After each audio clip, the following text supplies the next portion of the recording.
I have a great burden with this. You may have noticed in my little biography that Charles gave that I was pastoring once in Las Vegas, Nevada.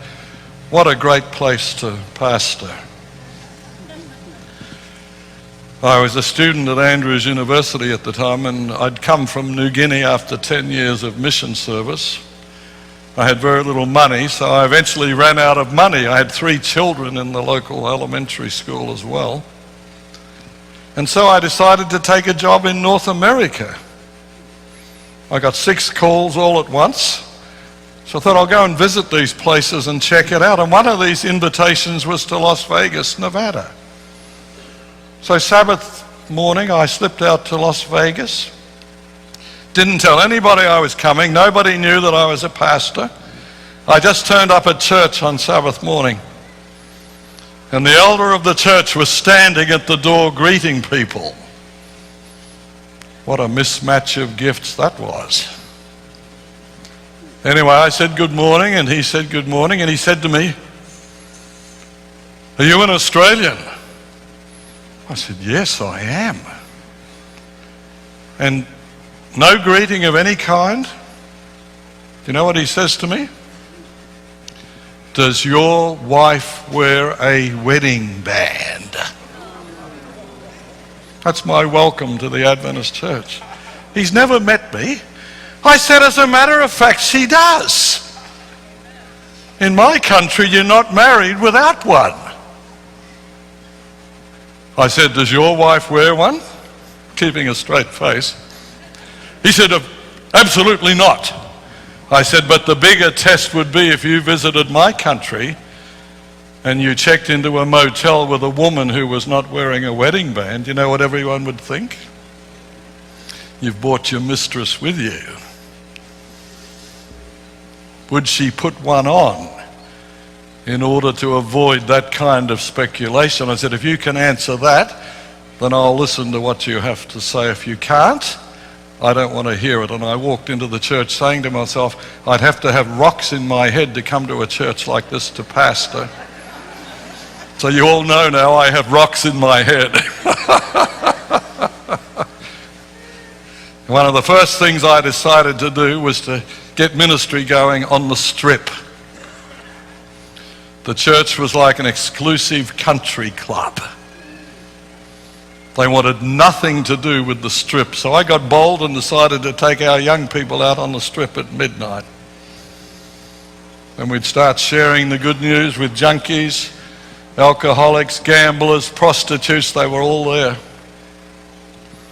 And 2 o'clock one morning she came along, 27 years of age, wearing the most mini of mini skirts I've ever seen. And she had a pager here, and she proudly told us that she was on call to the biggest casinos. She was a prostitute. One of the young men in our group was bold enough to share the good news with this young lady, and she started weeping. We sat down on the curb on the main strip there, and he led her to Christ. A couple of weeks later, she asked if she could come to church. I said, "Well, of course you can come to church. We'd love to have you, but do you think you could lengthen the..." We have some elderly people in our congregation, and some of them might literally have cardiac arrest. She said, "Okay." She lengthened it about 1 inch, I'd say. Sabbath morning, I'm up starting the sermon, and she comes to the doorway. The church is packed, 300 or 400 people there. And she waves to me from the door. I'll never forget it. And the only seat was right down the front. With her hands in the air, she walked down the center aisle of our church. And her lips were moving, just like your lips were moving before. Her lips were moving. I'm not making a parallel here. Only the lips. Her lips were moving. And as I looked at her lips, you know what she was saying? "Thank you, God, for taking me out of there and bringing me in here."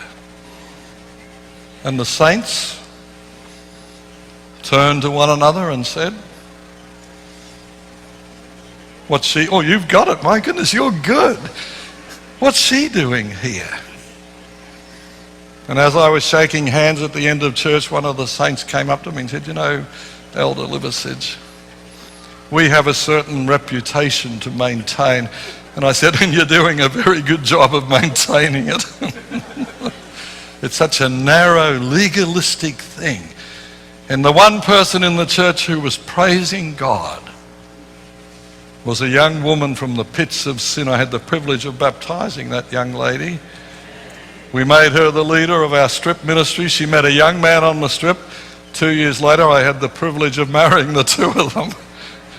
And they were together in ministry. I'll never forget that. The one person praising God on Sabbath morning was somebody who came out of the most ungodly background, and the grace of God fell upon her.